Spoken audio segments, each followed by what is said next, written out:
port security, risks, threats and technologies for operational productivity. And for this, I request eminent panelists and chair to join us in the hall. On the stage, I request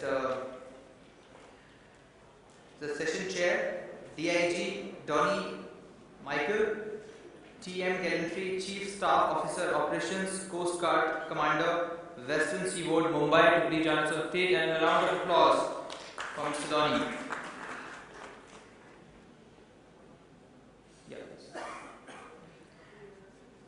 I invite on stage Ms. Alka Deshmukh, Assistant Commissioner, Coastal Security, Government of Maharashtra. Please have a round of applause for Ms. Alka Deshmukh.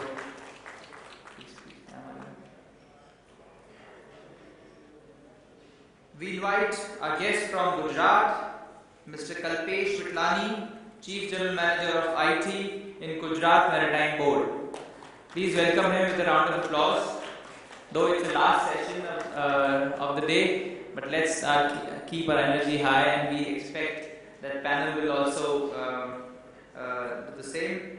And last but not the least, Mr. M.M. Pense, ex-Vice President and PFSO, Lavagan Dockyard. Sir, I request you to please join us on stage, and a round of applause for our speaker of the day. And from here, I hand over the session to our, we have Mr. DIG Donny Michael as a session chair for this particular session on port security. I request Mr. Donny to please take it forward.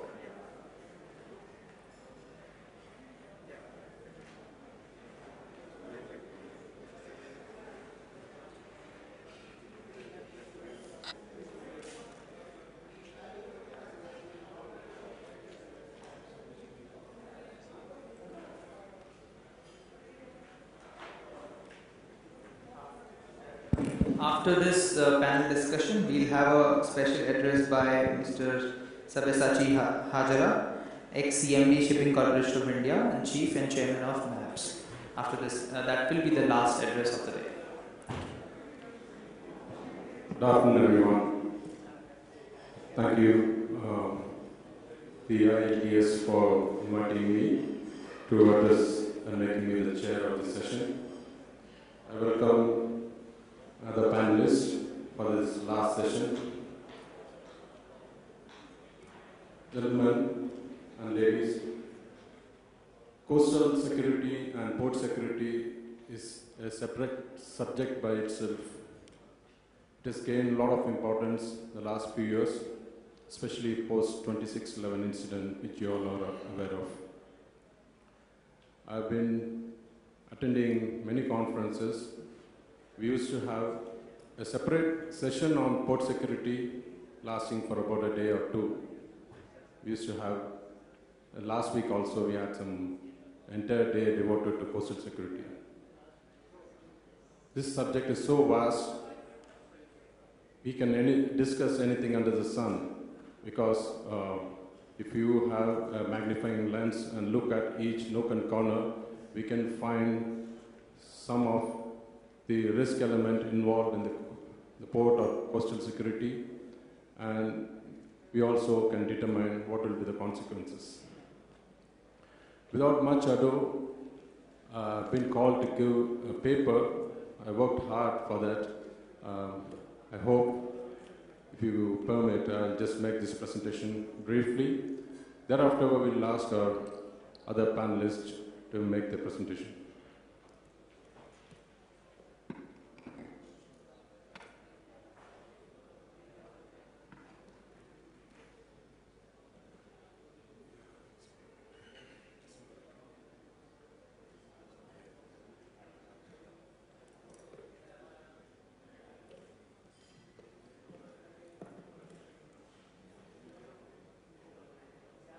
The presentation which I'm going to make is personal. It's not related to my service. Having worked for this service for more than 25 years, gained much knowledge on the issues of coastal security and the port security, though Coast Guard is not directly involved for the port security, because there are many other agencies. However, we are involved when called upon to react to any situation. Okay. The port security or the maritime security in general gained importance after this dramatic picture of MT Limburg, the oil tanker, which was rammed by a boat laden with explosives, and it brought in a lot of attention. It happened in October 2002 in the Gulf of Aden. This is an incident of US naval ship Cole, USS Cole, in October 2002, around Gulf of Aden only, where a terrorist boat a suicide bomber ran their boat and caused heavy damage and loss of life to this US ship. This is a latest picture of showing the capability of ISIS, where they launched a shoulder-launched missile on an Egyptian Coast Guard vessel in July 2015, just 2 months back, where it sank the boat. The target was it's attacked with precision and leading to loss of life and the loss of the ship itself. So what did the US do post Limburg and the USS Cole incident? They moved the IMO, and we have internationally, port security is governed by rules by the International Maritime Organizations. So we have an ISPS code brought in 2004. In India and other coastal states, the port security issues are covered under the domestic legislations. Our ports are located within the territorial waters. So we have much freedom to legislate whatever types of security we want to put in within our ports. Additionally, some United States-based programs have become de facto global security programs, such as the Container Security Initiative, the Customs Trade Partnership Against Terrorism, called CTPAT. EU also has issued directives for the port security for compliance by the member states, which are additional to the IMO directives. The minimum requirement is what is IMO has prescribed, this is the ISPS code. So who are the key stakeholders in port security, according to my analysis? Firstly is the ship owners who are bringing in the ship. So that they have to comply the ISM, ISPS, they have to nominate a company security officer, the ship security officer, everything. Second comes when they enter into the port. The porters the major or minor ports, they have authorities who have to make the risk assessment of the entire port limits. They have to have a port security plans. They have to nominate a port facility security officer. They have to nominate either a private or the government, like a Central Industrial Security Force or security guards. Who will control what is the type of security to be placed in the ports? It's DG Shipping, who maintain a communication center, and they man 24/7, and they set the security levels based on the threats which they get from IB or the police or any other sources. And finally, any existing ships, we don't know what they are carrying, what are the past, which has we don't know the past 10 ports where it entered and what it is carrying and what all the interactions are taking place. So we have a port state security control officer who needs to board the ship prior entering the port. So I have used the word prior entry of ships to port. So prior entry of ships, the notice of arrival, passing of PANS. PANS is nothing but pre-arrival notification of security. It is a mandatory requirement in India. They are passed to the DG Com Center, to the concerned port, to the Coast Guard and the Navy. What do we do with this PANS? We analyze the past history, this flag, the other details such as the cargo it's carrying, and whether it has been detained in other ports all across the globe. We have some software, we have some partnership with other countries with whom we share the antecedents of the ship which is likely to enter the Indian port. And next is the passage to port in India. They cross a vast area, and while entering the port, prior to arrival in Indian waters, they might have indulged in some activities which is inimical to Indian interests, such as they must have pumped out some bilges, they must have involved in some other illegal activities like passing off some of its cargo outside, or using the banned Thuraya sets in the territorial waters, or something like that. So we need to monitor those. Once it comes into the port waters, then the port state security control officer checks the security certificates, the ship security plan, everything over there.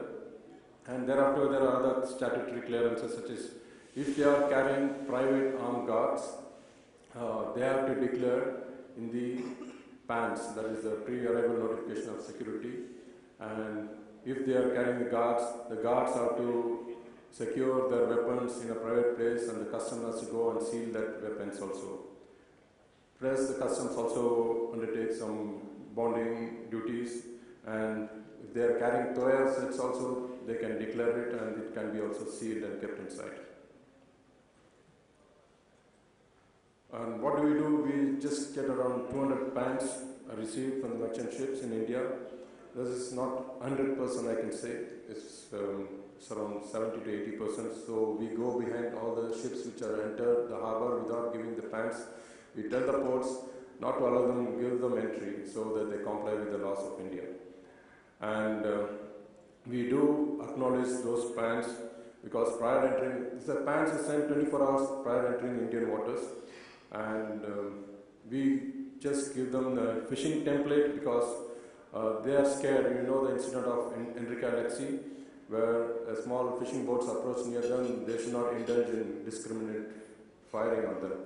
So give them some advisory, deployment of private security armed guards on board, Indian notices to mariners regarding misidentifying fishing boats as pirates, and use of Thuraya sets and other satellite communications in Indian waters, which are banned. And we share this PANS data with all the Coast Guard and Naval Ops centers. External to the port security, outside the harbour, we have Indian Navy and Indian Coast Guard, which does extensive patrol as a part of the coastal security. We have in the harbour approaches, there is Indian Coast Guard, Coastal Police, and harbour security patrols. While entering harbour, there is a vessel traffic control system. The pilot has already entered the ship, who also can monitor what is happening on board the ship. At anchorage, we have port security watch, anti-piracy watch. So the key issues on port security, I am reiterating just because there are very important issues. And first is you have to demarcate the port limits. In some private ports and other ports, I find it's not charted correctly. What is the port limits? Because that has to be specified. Even in the case of Mumbai port, they are given Alpha and Bravo anchorage, which is not part of the port limits. So the ships come at will, they anchor at Alpha and Bravo. Some ships are found staying for months together, especially the ships which are destined to Anand for ship recycling. These ships are a potential danger for our coast because they don't have properly maintained equipments, which is sometimes the anchor has snapped, and it causes a lot of problem with all the law enforcement agencies. And finally, I highlighted something called port access control, which I'll be touching upon, why it's so much important for port security issues and other related security issues. Coming to other related aspects is the security of the personnel, security to ships, security to port infrastructure, and security of cargo. So I'll be, in my presentation, briefly touching upon the port access and the security of cargo. Why it's so important? I'll be highlighting some incidents. You all be aware of the Tianjin port explosion which occurred on 12th August. It's 150 kilometers away from Beijing. It's 47 kilometers away from central Tianjin. You can see the map over here. There's some of the photographs of the Tianjin port complex. It's a huge complex, handling various types of cargo. This is a hazardous chemicals warehouse where they store almost 16 different types of chemicals in the tanks. Here are the first pictures of the explosion. You should understand it's scored 4.7 on the Richter scale. Some of the other highlights is it was visible from space also, and the impact was equal to 27 tons of TNT. It had an impact for more than 5 kilometers radius. The central district having housing also were affected. This is a crater that is all is left of the chemical dump. And you can see on the right side, so many containers, and forward of that is about more than about 40,000 cars which were just destroyed. These are some photographs of the cars which were destroyed. So, what are the perspectives from these Tianjin explosions? As a security point of view, the anti-nationals may focus on targeting installations that can create maximum impact. They don't have to go about getting into railway stations or some other crowded places to create impact. It might encourage them as a security point of view. I'm telling them so that you have to be very careful, especially where the hazardous dumps are just kept inside the ports. Most of the hazardous chemicals handling ports are located close to major busy ports, especially near to the housing areas. So, disaster management system we have implemented since 2005, but they won't be able to handle a chemical disaster of this scale. So, I made a small study about 10 major ports. I'm telling about the major ports only, and several non-major ports which I don't have data. They handle more than 4 million tons of hazardous chemicals in their ports annually. These hazardous chemicals, besides the flammability, has the quality for explosion, toxicity, infection, reactivity, corrosivity, and radioactivity also. I'm just taking an example of Mumbai port. You can see over there in the Ballard Estate area. Where I circle in orange is what is the chemical dumps and the chemical tank area within the Indira Docks and Mumbai Port Trust area. And I'm just going to explain some incident which has happened in 2006. This was an LPG carrier which ran aground near Ratnagiri. Since it has to be cooled continuously and running aground didn't permit the ship to draw water and cool, there was a chance of this LPG exploding or something dangerous that can happen, and it will have an effect on the coastal areas also. The Salvador was appointed. We didn't have that kind of tugs which can pull this vessel from the Ratnagiri area, and over a period of 2-3 days, there was some assistance we got from the god itself. That is, we had some unusual tide, so which helped refloating this vessel quickly. Another one is on MT Grandba in 2009. This vessel was carrying some sulfuric acid. It got leaked, and when it reacted with seawater, it started exploding. We Coast Guard ships tried to go near. We didn't actually know how to respond or salvage this vessel, so we picked up all the men and we saw this vessel sinking. Second I come to the port access. This is a thing which do every day, monitoring the ship's traffic all around across our coast. You see the cluster of traffic, especially near to this Mumbai area. A snapshot of the Mumbai port. You should understand, deep draft vessel has to go on a particular channel only because of the draft restrictions. Other ships can just go outside the channel also.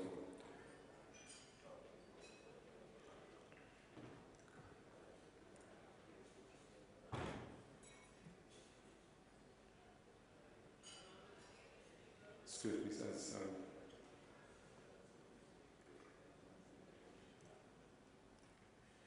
Okay. You all will be aware of MSC Chitra. MSC Chitra collided with another ship called Kalija.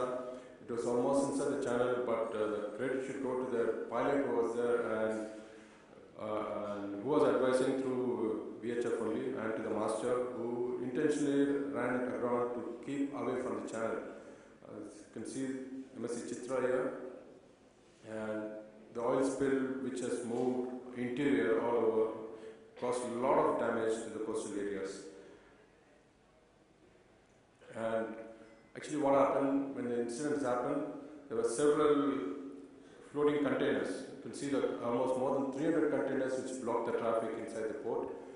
There were many ships who were waiting outside Mumbai port to get their cargo, and especially the liquid cargo. They want to pump in the crude oil which they brought, because the refined oil levels after the MSC Chitra incident happened, after a week, it's coming to about less than 10%.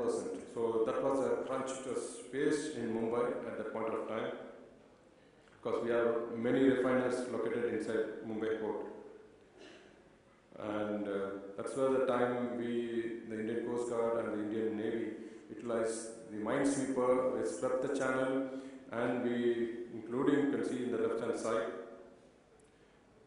a helicopter which was hovering on top of the vessels, looking out for containers and helping the ships to safely navigate outside. Then we had one MV Wisdom, which was anchored and is supposed to go for Alan for recycling, but as you can see, the route which has taken almost, it would have gone and hit the ceiling. It would have caused a terrific economic loss, but lo and behold, the tide changed and it went and just ran around of Juhu. It became a spectacle over there. This incident of Maria in Cochin Channel is also, the pilot was smart enough, instead of the ship sinking inside the channel, he altered in time, so it ran around this, and not ran around, it capsized and sank just 100 meters away from the channel. This is another ship which was ran aground.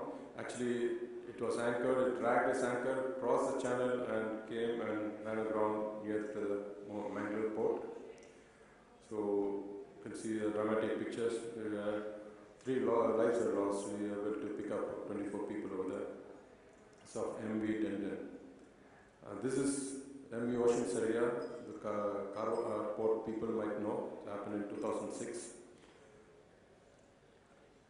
Black Rose, the incident which happened in 2009, where this vessel, by leaving harbour, just started to list, and after 10-15 minutes the pilot disembarked. This master wanted to enter the port again, but he couldn't control, so deliberately ran aground the ship outside after Coast Guard and port people told to go away from the channel. There are other issues like a Chandlerman, where it also was stuck inside the channel in a listed position. It was stored outside and it was salvaged thereafter.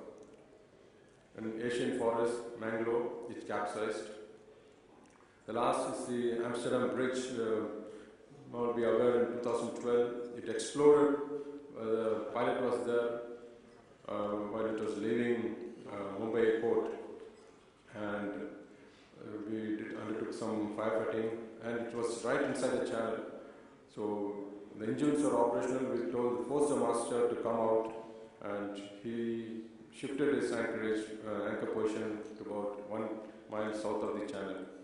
Thus, what I'm trying to say is, most of the ports don't have alternate channels. So entry-leaving of ships, of other ships are disturbed. So effect on logistics, supply chain, loss of income to ports, and larger effect of economy, hardship to consumers. Like I'm saying, anti-nationals may have to look only on this aspect just to make sure you cripple a ship inside the channel, and that's it. They can watch the fun there afterwards. So port security is everyone's responsibility. Risk assessment should be made comprehensively, both for external risk, port approaches, hazardous cargo, as I said earlier. The response mechanism for all type of security situations. It should not be just for, the ship is coming, I'll give anchorage security. There should be a proper contingency plans, and there should be a proper authority to review the port security plans. You have to conduct security drills regularly and security audits also. Thank you.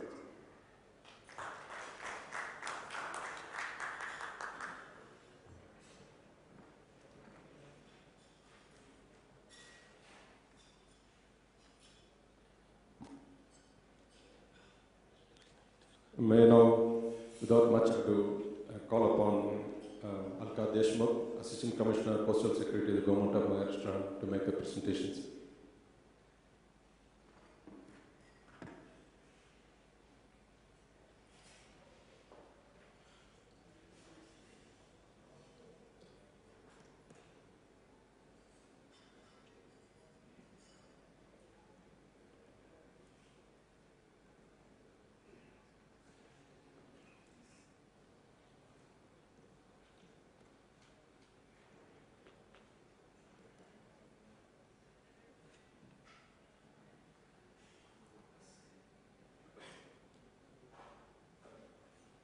Good afternoon, myself Alka Deshmukh. I am from Postal Security and working at State Intelligence Department, Mumbai. As Commissioner, SID is the nodal officer for Postal Security for entire Maharashtra state. We are concerned to all the postal related matters. Also the postal security is our main issue. So I will explain what steps government has taken for the postal security. Maharashtra state has a 720 kilometers coastline along with 1000 kilometers creek line. So it divided into the seven districts. Five are the seven districts.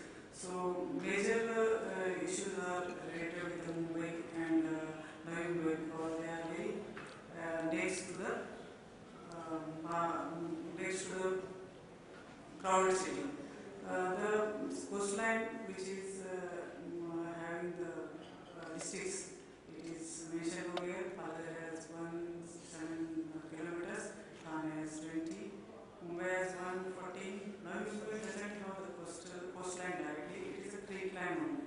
So Raigad has 122 and Ratnagiri has 237 and Sindhu has 120. So Raigad, Ratnagiri and Sindhu has open sea and rest of these Mumbai, Palghar, Navi Mumbai and Thane are creek line and so the coastline. So this is the information which is shown on the screen. That is the coastline information. We have the creek line which is divided into 48 creek lines, and we have 48 major ports, minor ports and 2 major ports. So and there are 117 jetties. There are 19 government jetties and 109 are the private jetties. Landing points are the different from different stakeholders. Coast Guard has a 525 landing points, then 525 is the Navy's landing points, 728 it is the Coast Guard landing points, and we are all these landing points verified by police department, and we confirm 411 landing points. Out of these landing points, we have separated 91 landing points as the most vulnerable, and we are just now Fisheries Department has reported their security guards over there. Then we have 30 vital installations nearby the coastlines. What are the threat perceptions to sea routes? Smuggling is the main threat perception, but nowadays, apart from that, terrorist activities are increasing more. So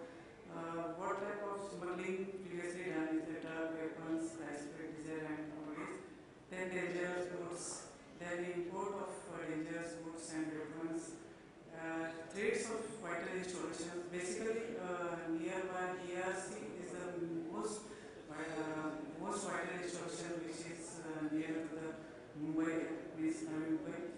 And soft targets are basically hotels and multiplexes and residential complexes nearby the coastlines.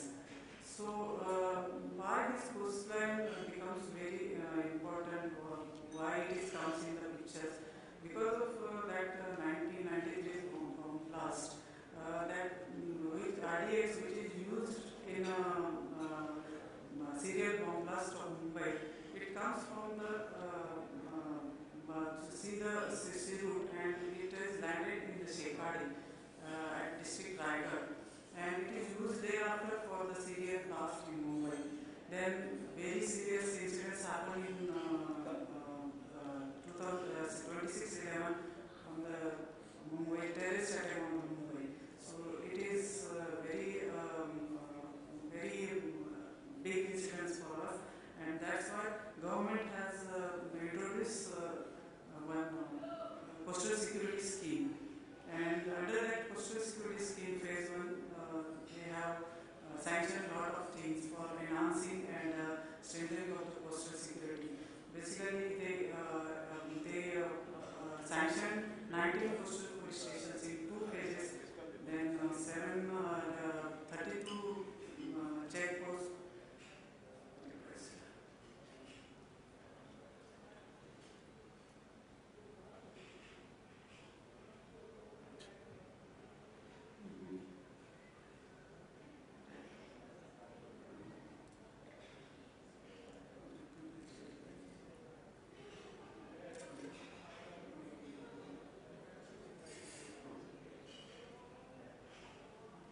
Then coastal checkpost. What we are doing to that coastal checkpost? We are checking all the vehicles and persons who are going towards the sea and coming from the seas. They are thoroughly checked at the coastal checkpost.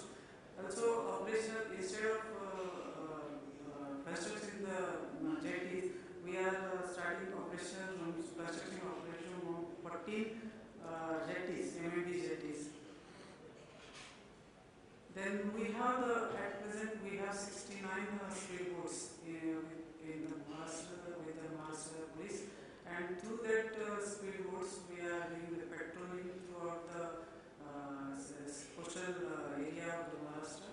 We have a lot of vehicles like 24 jeeps and 53 motorcycles, which are sanctioned in the phase first.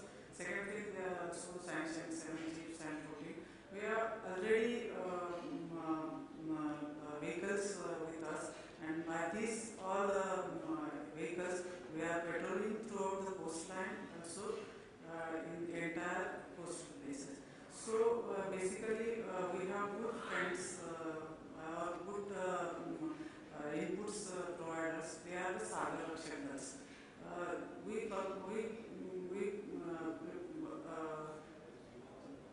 We have the Sagar Rakshakas. Sagar Rakshakas, 540 Sagar Rakshakas, and 588 members of Sagar Rakshak daily gives us a lot of information which are going inside the sea. They are giving any suspected actions or any suspected movements which is going throughout the coastline or inside. Then after, the marine police training is given by the Coast Guard, and by this our marine police were doing the works. Then after, we have introduced 1093 pre-helpline for giving the information to the about any suspected movement or any activities. And thereafter, we send the SMS, bulk SMS facility. Means once we have any inputs from any agencies, we will pass to all the Sagar Kshetras as well the fisheries societies members about that, and we aware them. Then we have biometric cards for all the fisheries persons who are going on the sea and who are the members of fishery. They have given the biometric cards for their identification. Also for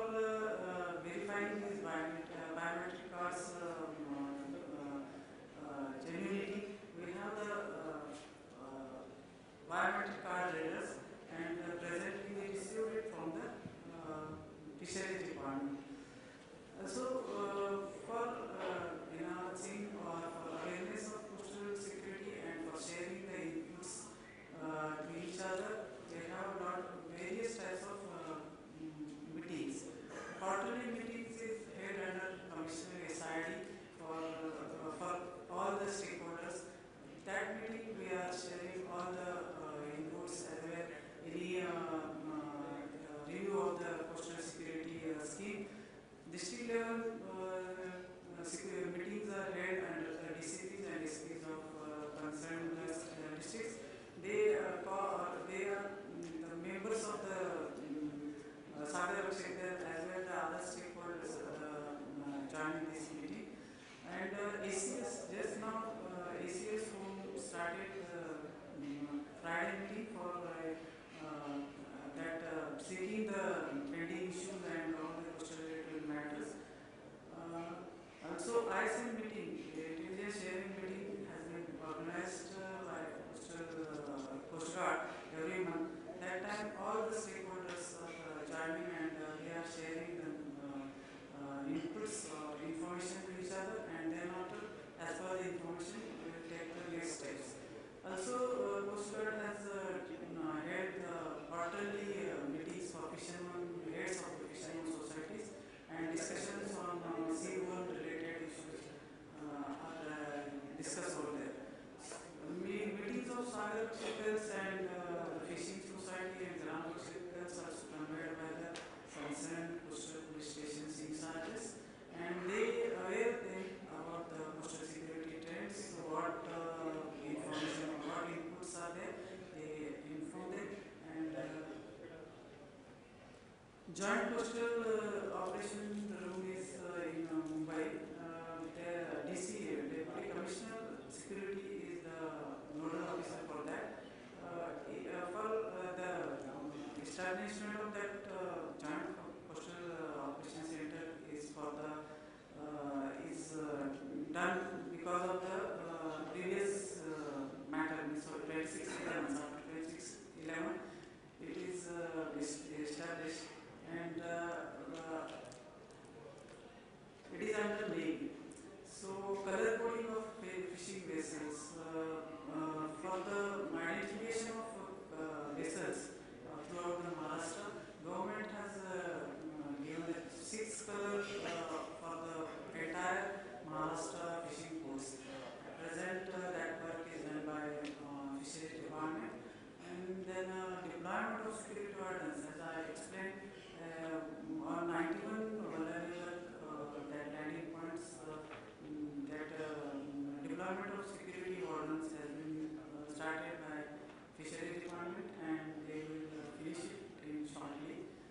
Then now we are preparing the Maharashtra Protection of Internal Security Act by us for maritime security, and awareness performance means Nagari district has just now started the awareness program through street play for awareness of coastal security, and radar stations on 5 places, that Tarkali, Korali Fort, and Tokeshwar, Raigad, Andheri. There are radar stations which are installed by CGS and which are working 24/7 hours. They catches a lot of suspected movements, and it goes through their headquarters, and once they found any suspected or any illegal activities, they will intimate to the concerned police, and the concerned police will take next action. Then we have, as per the government's, the central government's direction, we have the Sagar Kavach exercise for the arrangement and alertness along the coastline of Maharashtra. For that exercise, all the stakeholders, including it is under the Coast Guard, and all the stakeholders are joining on that. And that time it is totally aware by the people. Then mock drills, we have started mock drills also by all the concerned unit commanders on the basis of Sagar Kavach exercise. So that's all we have how the coastal security is enhanced by the police. Thank you.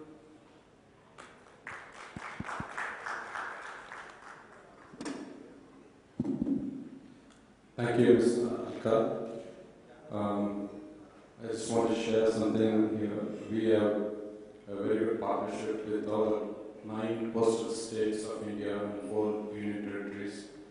Maharashtra Coastal Police is playing a very proactive role. It's very difficult to ask a policeman to come and man a boat and thereafter do patrol. It's a totally different terrain for them. They have taken some baby steps. They are doing well because it's very, very difficult terrain for them because 6 months is totally affected by the southwest monsoon. And this month and the next in a few months, we'll be going to have a series of exercises focusing on port areas. So all the private port operators, let us be assured we guarantee your safety for both ports and the ships. Now, without much ado, I'll call Mr. Pense to make his presentations.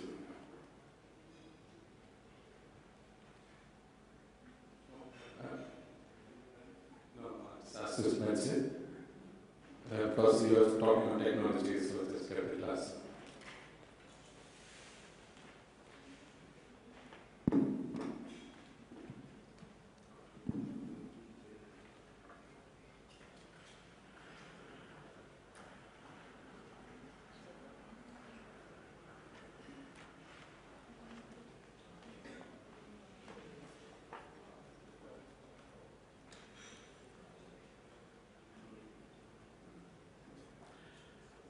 Good evening, ladies and gentlemen. My name is Mohan Pense. I was till recently Vice President and a PFSO for Logan Dockyard, having worked with Angre Port as well near Ratnagiri. I would speak on the port security part, risks, threats, and the activities that are performed by upcoming port for the ISPS compliance. A port, by definition, is a geographic area defined by the member state or a designated authority, including port facilities, as defined in the International Ship and Port Facility. There are threats, which are any unlawful act which can endanger any activity within the port premises, damage to the property, damage to the employees, damage to the cargo. Those are the threats. What are the securities? A condition whereby the level of risk is deemed to be acceptable. So any port or a facility should provide a level of security to the extent available. In relation to the security, there are 3 security levels which are used normally in the conventional manner. The security level 1, 2 and 3. Wherein the risk levels at different stages are different, and accordingly the steps have to be taken by the port authorities to counter a risk perception. Ideally, talking about the security of a port, 2 agencies mainly are involved are the International Labour Organization, Geneva, and the International Maritime Organization, which is based in London. So they, in conjunction with the SOLAS, that is the Security of Life at Sea, they adopted in 2002 certain amendments, and which amendments are superimposed to augment the security levels or the security procedures for a port facility. This is coming in as a ISPS code which contains various requirements relating to the security of the port. ILO, the government body, in March 2004, and the IMO in May 2004 approved the publication of this code. So effective those periods or time, this ISPS code has come into effect. In the morning session, we have heard that now it is actually speaking, yes, it is ISPS plus, wherein all the governmental agencies and certain other things have been introduced, which are in addition to the ISPS compliances. What are risks at a port? There are huge investments by way of civil work, construction of a jetty itself on the pile structure, entire electrification network which is created for the port to have the adequate lighting, materials handling equipments like conveyors, belts, the equipments which are used in the port, the firefighting installation which includes the fire pumps, the pipeline, the foam system and various other things which are involved in introduction of a complete firefighting system. Then there are navigational aids like radar, administration blocks, offices. There are many human beings at work by way of right from the workforce to the topmost officials working in the port. There are huge amount of materials, the raw materials, the cargo in terms of containers, and a lot of money definitely is at stake. So any unlawful acts that are posed by anyone present or transiting through the port can endanger the facility, can endanger the employers, materials, cargo, etc. And therefore, ISPS code identifies the potential risks and the potential weaknesses in the port's system. This is basically the part which is in the ISPS process implementation as the assessment mode or assessment phase. It also determines the security roles, tasks and measures to detect and respond to these unlawful acts. Each port needs to have a security policy in place and which needs to continuously dwell upon the imposition of existing or prevailing circumstances to be incorporated in the safety policy that needs to be in place always. The aims of security measures are to maintain an acceptable level of risk at all security levels, and measures should be devised to reduce risks and should revolve around the procedures to establish and control access to the restricted areas and other vulnerable points within a port area. Mainly the facility security assessment is done by the appropriate authorities. We have here, say like IRS, Indian Register of Shipping, who are mainly the assessment doing authority. The assessment is done normally in presence of a group which involves the local police station, the local customs people, Coast Guard representatives who are available in the area, then the firefighting and the intelligence bureau representatives if they are available in the area, that is normally done, plus the ports authority who are implementing the security within the port area. Based on the identified threat perceptions, measures are to be implemented. There are various things which have already been talked about by co-panelists here.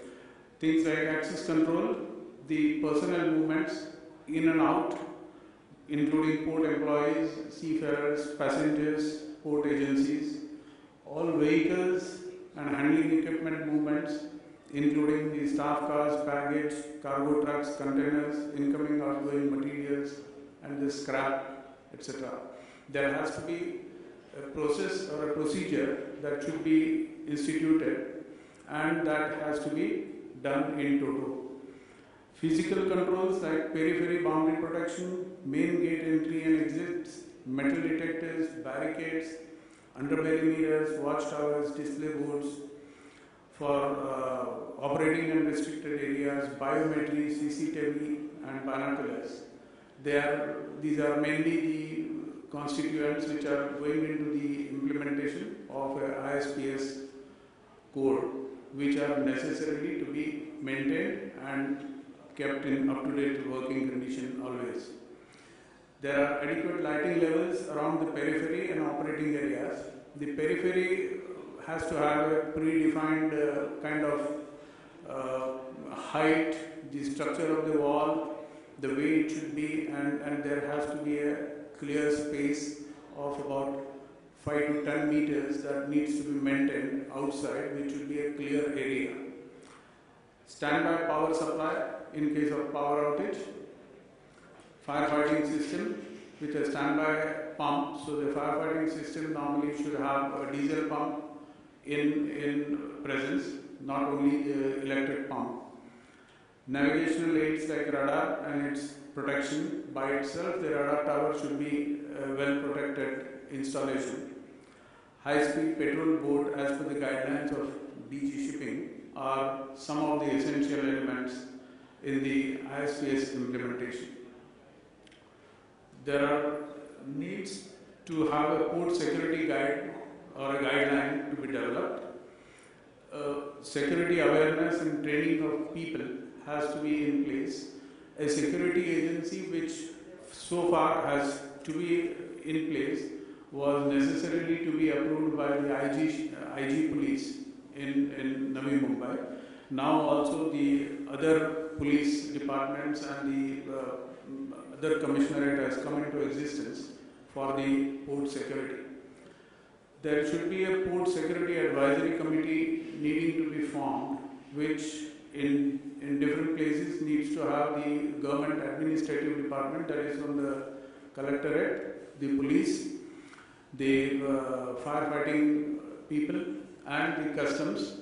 They need to be along with the port office or the MMD's representation in the area, need to be a part of the Port Security Advisory Committee, which is headed by the ports management by itself. A PFSO has to be a trained port facility security officer, which is needed to be designated for each port. Based on the port facility security assessment, after the implementation of all these and such like steps that are executed or implemented, a port facility security plan needs to be produced, which should be in place, which needs to be submitted to DG Shipping, basically the wing of DG Shipping, that is MMD, Mercantile Marine Department. And after this is submitted, the MMD along with maybe or probably a DG representative himself will check whether all the security measures that have been talked about are in place. There are also requirements that a disaster management plan and an oil spill contingency plan need to be in place for a port facility. So once the PFSP is approved by the designated authority, the port can operate as a full-fledged ISPS compliant port. So this was all from my side. Thank you very much. I must thank the organizers of this seminar and also the MMB for my presence here, for inviting for this small, short presentation. Thank you very much. Thank you, sir, for detailed insight into the ISPS code. Now, may I now request Mr. Kalpesh Vitlani, CGMIT from the Gujarat Maritime Board, to make his presentation.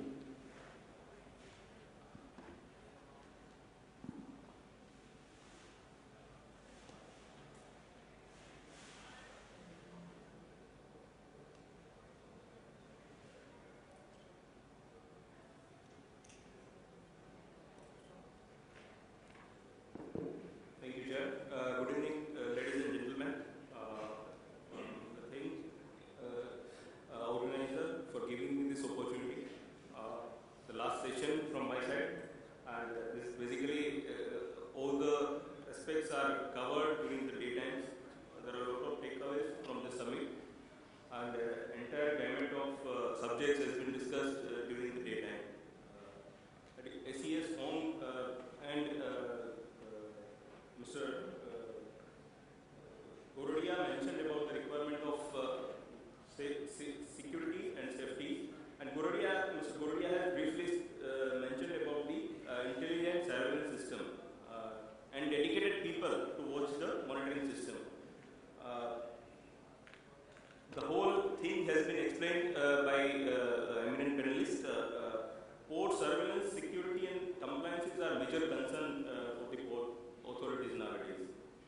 National security is directly related to port security. With the evolution of technology, threats have been increased in manifold. Gujarat has several times witnessed such threats and mitigated by national security agencies at different point of time. Here again, technologies can come to rescue for surveillance and security of ports area. GMB, being a port authority of Gujarat, has taken an integrated approach for port security and surveillance. GMB right now has envisaged to execute integrated security management system for the port security and surveillance. In the next few slides, I would like to go through what exactly we are right now doing at Gujarat. These are basic ISMS integrated security management services determinants. Coastal security, especially post 2611. Port are an important structures element of coastal security.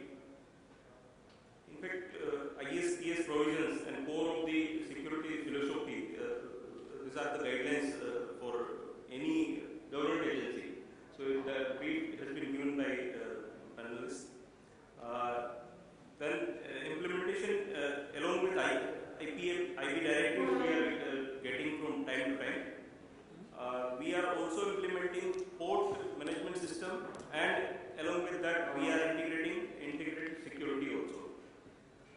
So major establishments of Coast Guard and Navy also have inspired GMB to conceive an integrated approach so that page can be given to Coast Guard, Navy for security purpose. And you might be aware that Gulf of Cambay and Gulf of Kutch both are equipped with the VTMS system. So we are planning to integrate both those VTMS system with our system.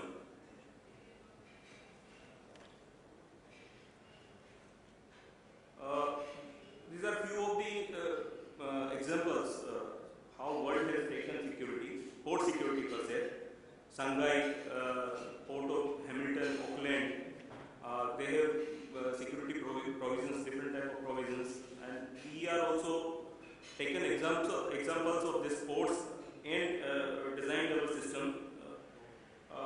But GMB or any port authority for that matter has very unique case because they don't have a single terminal or a single place to give security per se. We, as Madam was mentioning, 720-kilometer long coastline, and you have several ports. Similarly, Gujarat has 1600-kilometer long coastline and 48 different geological locations. For that, we need to, and on those ports, we need to give security. So, it is very necessary to get an ideal picture or a picture at center. So, if we see typical port analysis, port are points of convergence basically for all material movements to the country and out of the country. India being a major importing country, this in turn leads to inherent security threats in terms of monitoring the cargo moving into country. The major focus areas in terms of the areas which need to be considered by designing the security solutions for the port is seaside, landside, perimeter, cargo handling, different type of systems which container scanners or container cargo handling, hazardous materials, and port access point, of course. So this is typical port map which we can see, and we need to see further that how our systems whole is built upon all this ecosystem, port ecosystem, not a standalone system. So that is what the integrated approach for. This is again one standard security measures at the port if we can consider. Restricted water area, surveillance equipment for monitoring restricted water area, surveillance equipment for monitoring within the terminal, perimeter fencing, which should be intelligent enough that anything happens on the perimeter, it gets alarmed at the control room. Automated system for control access, automated surveillance system for vehicle. These are all the different parts of an integrated security system.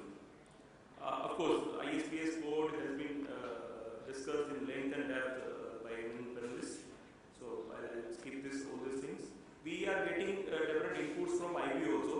So we have tried to conceptualize our system, inculcating all these IB recommendations also within that system.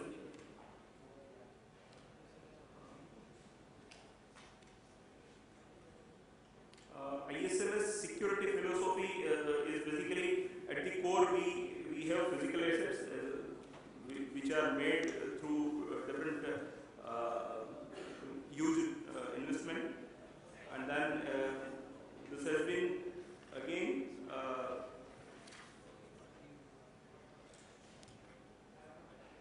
prohibited areas and access to those critical areas to be controlled with the help of integrated access control system, surveillance system, asset control and physical assets.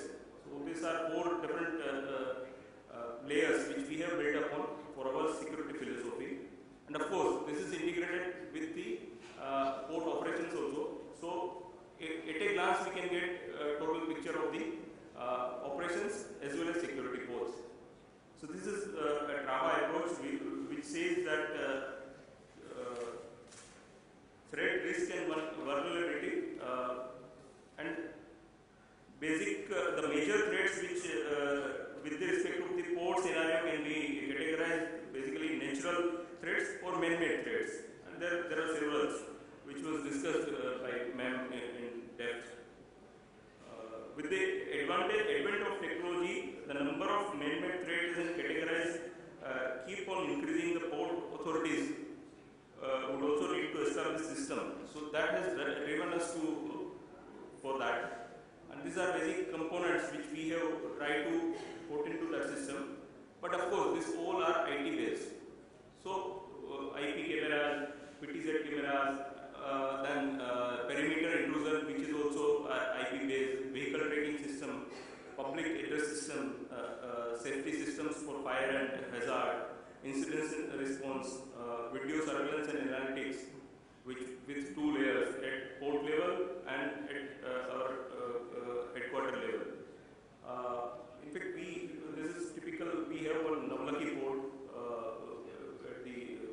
in the coastal area of near Morbi and Gulf of Kutch, which is very vulnerable from security point of view. So this is typical one case study which I am putting here.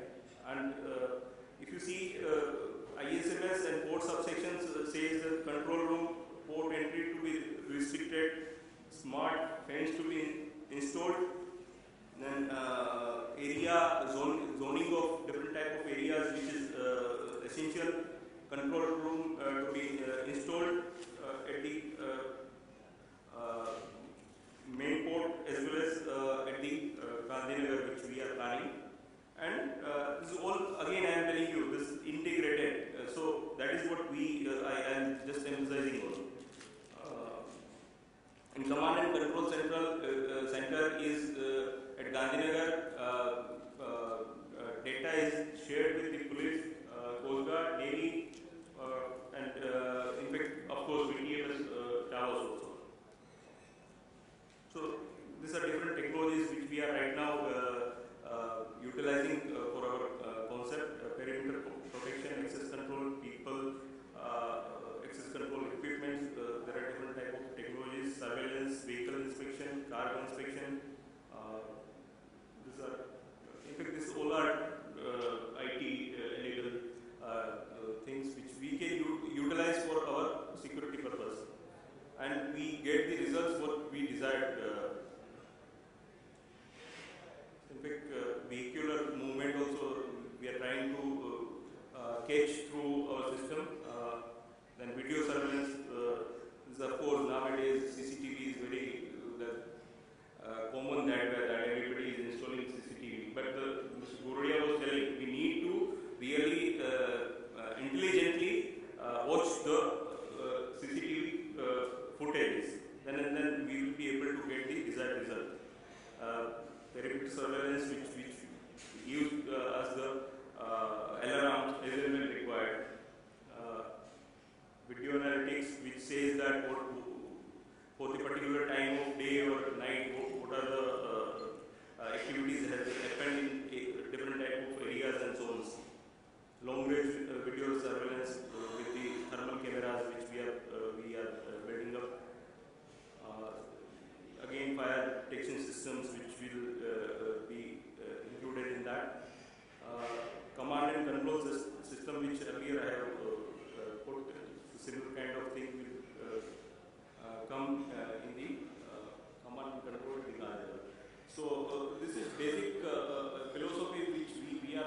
now trying to build, and I think we will require help from different agencies also during the execution.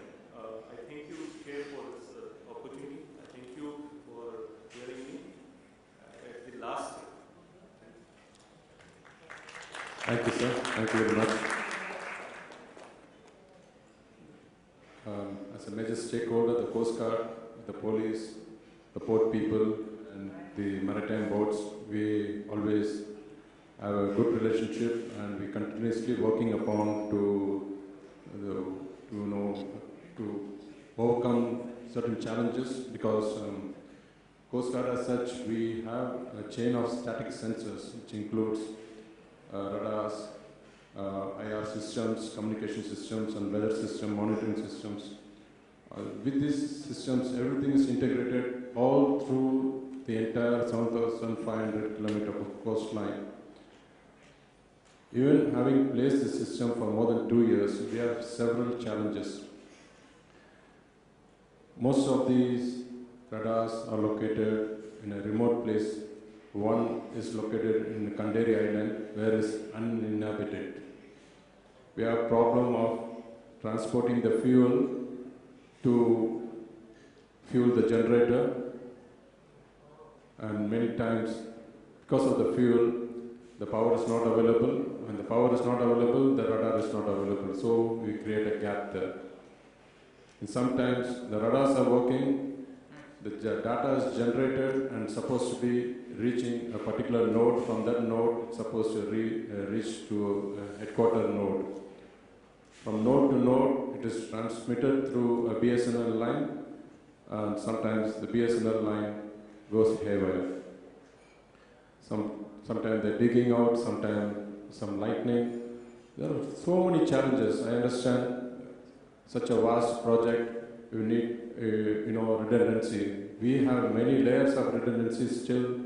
We are facing several challenges. I can understand what IT people also will be going through to put integrated system in the port. I thank Mr. Kalpesh for this detailed presentation.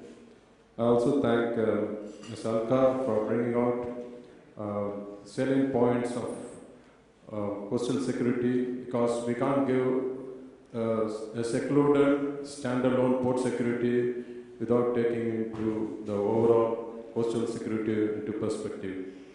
Because, like I said earlier, we can't give any pocket of space available that can be encroached upon or can be utilized wisely by antisocial elements, anti-nationals also, to access that place and come towards the target. So, a broad coastal security is the way ahead. It's going to be futuristic, and port security will be a subset of this broad coastal security. I thank Ms. Alka for bringing out this all these issues very clearly in our presentation. And with regarding to internal arrangement of security within a port, as of now, there's nothing to beat the provisions of the ISPS code. Very detailed. We have part A, part B. We have that code specifies what role to be played by the port, by the ship, by the company, by the individuals, what type of access control to be put in place. Those are the issues that are very, very nicely brought up by Mr. Mohan and say. And if all these port people, port operators, take all this into consideration, I guarantee you make your port fully secure, and when the port is secure, you can undertake all other operations with peace of mind. With this, I close the session. I thank all the panelists for their cooperation and concluding the presentations well in time. Thank you.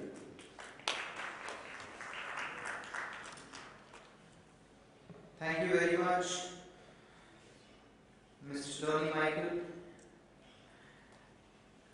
The session chair, Ms. Alka Deshmukh, Mr. Kalpesh Vitlani, and Mr. M. Pense. It was a very crucial topic to discuss. Not only port security is a major issue in all the verticals, and as IT becomes more prevalent in the operation and the processes, the systems become more vulnerable to security threats. And when it comes to port security, we were there was a very good address by Mr. K.P. Bakshi, ACS Home, that how port security is a very crucial subject to even for government of Maharashtra. And as eminent panelists here, whether from coastal security or from maritime board, so from all the